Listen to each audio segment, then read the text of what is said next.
Les jurés du procès pénal fédéral de Sean Combs poursuivaient leur délibération après plus de 5 heures de discussion. Avant de continuer, nous vous prions de vous abonner pour atteindre les 1000 abonnés et soutenir la chaîne.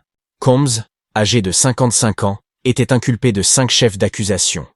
1 pour complot de racket, 2 pour trafic lié à des rapports intimes et 2 pour transport à des fins de prostitution. En cas de condamnation pour les chefs les plus graves, il risquait la réclusion criminelle à perpétuité. Le juge Arun Subramanian siégeait sur le banc. En fin de journée, le jury avait adressé une note au juge, contenant une question sur les accusations de distribution de substances contrôlées. Le juge annonça qu'il y répondrait le lendemain. Il déclara qu'il enverrait au jury une note leur indiquant « En réponse à la question du jury, la Cour renvoie le jury à la page 37, lignes 1 à 3 de son exposé au jury. » Puis cita le passage des instructions. Le terme « distribution » désigne un transfert effectif, implicite ou tenté. Distribuer signifie simplement livrer, transmettre ou céder quelque chose à une autre personne, ou faire livrer, transmettre ou céder à une autre personne. La distribution ne nécessite pas de vente. Le juge rejeta d'autres propositions de formulation, provenant aussi bien des procureurs que de la défense. La défense avait suggéré de renvoyer le jury à l'ensemble des instructions ou à d'autres parties de l'acte d'accusation. De leur côté, les procureurs avaient proposé de répondre simplement « oui ». L'audience fut suspendue après cette courte intervention, et les jurés poursuivirent leur délibération. Avant de quitter la salle d'audience, Sean Combs s'arrêta pour parler à sa mère, Janice Combs, qui était assise dans la galerie. Il se pencha vers elle et lui chuchota qu'il retournait dans une cellule. « Détends-toi, tout ira bien », lui dit-il. Puis il ajouta qu'il adorait sa tenue. Un imprimé zèbre vert et crème. Un peu plus tard, le jury adressa une nouvelle note au juge. Les avocats des 2 parties revinrent dans la salle d'audience. Selon la procureure Maureen Comey, le jury demandait les transcriptions de 2 témoins. Combs, sa sœur et sa mère étaient également présents dans la salle. Dana Tran, la mère du plus jeune enfant de Combs, était aussi de retour au tribunal. Elle était assise à côté de sa propre mère. À 10h15, le jury envoya une note demandant plusieurs sections de transcription. Le témoignage de Cassie Ventura concernant l'incident de l'Intercontinental. Le témoignage de Ventura sur les événements de Cannes et ceux qui suivirent immédiatement. Le témoignage de Ventura, le cas échéant, concernant les interactions ou freak-offs avec Daniel Philippe. Le témoignage de Philippe concernant l'incident de l'hôtel Essex avec Ventura. Les parties se mirent à examiner les transcriptions afin d'identifier les extraits correspondant à la demande du jury. Pendant que les jurés poursuivaient leur délibération dans le procès pour trafic lié à des rapports intimes et complot de racket, ils avaient déjà envoyé plusieurs notes au tribunal. Ce jour-là, ils demandèrent la transcription du témoignage de Daniel Philippe, le directeur de revue qui avait témoigné au début du procès. Il avait affirmé avoir été payé entre 700 et 6 000 $ pour avoir des rapports intimes à plusieurs reprises avec Cassie Ventura.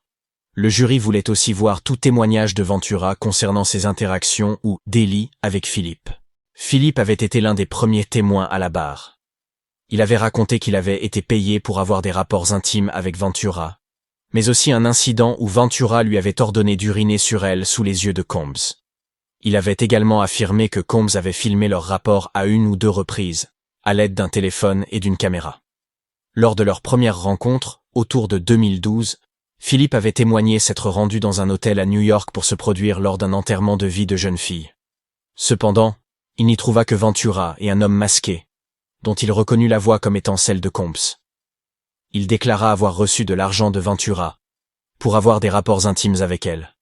Philippe décrivit un autre incident où, selon lui, il avait vu Combs crier sur Ventura avant de la tirer par les cheveux dans sa chambre.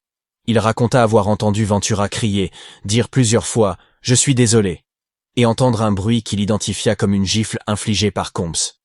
Philippe dit qu'il n'avait pas signalé cet épisode, car il craignait pour sa vie.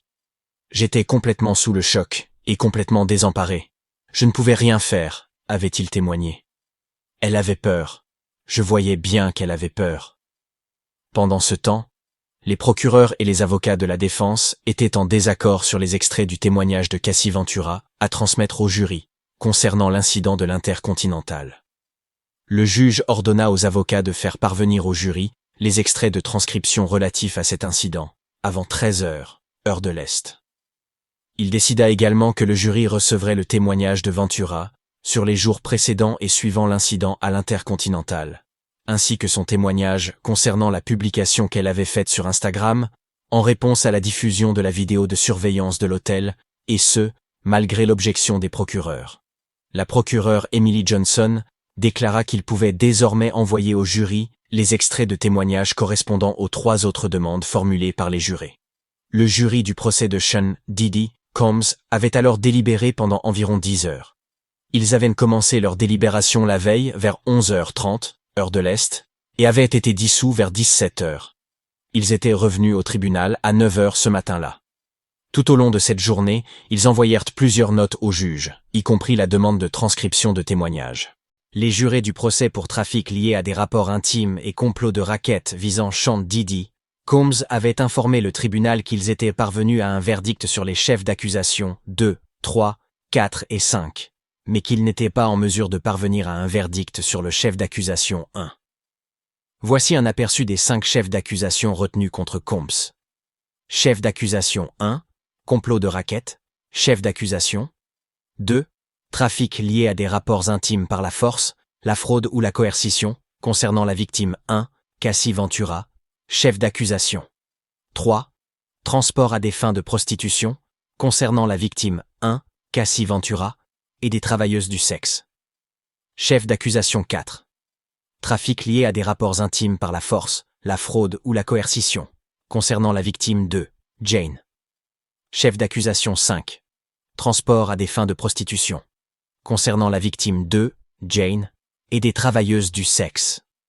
Le chef d'accusation 1 exposait à la peine la plus lourde, avec une peine maximale de réclusion criminelle à perpétuité.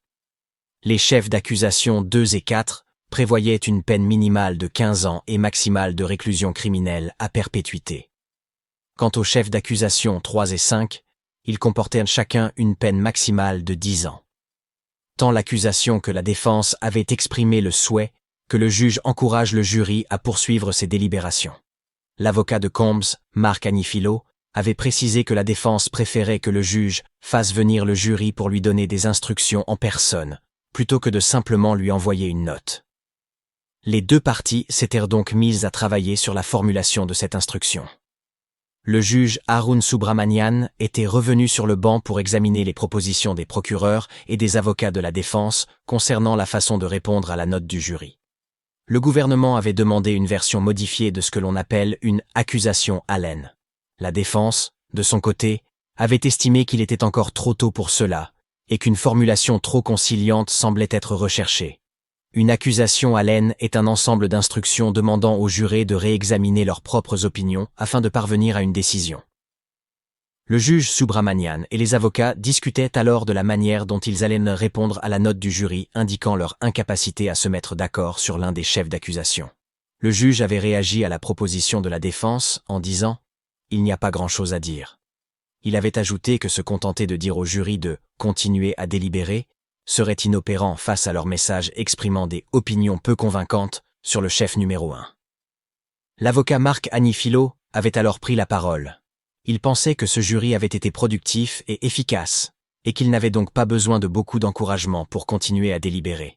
Subramanian avait déclaré que la proposition du gouvernement ne constituait pas réellement une accusation Allen, mais qu'elle reprenait essentiellement la section des instructions du jury relative à leur devoir de délibérer.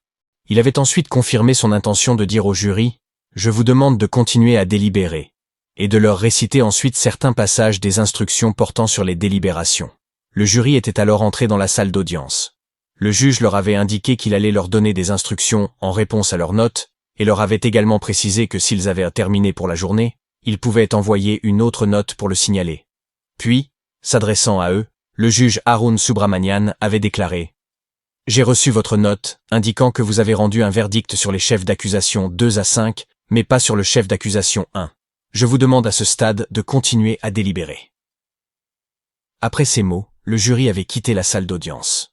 Le juge avait annoncé qu'il resterait assis sur le banc, car une nouvelle note pouvait arriver dans les minutes suivantes.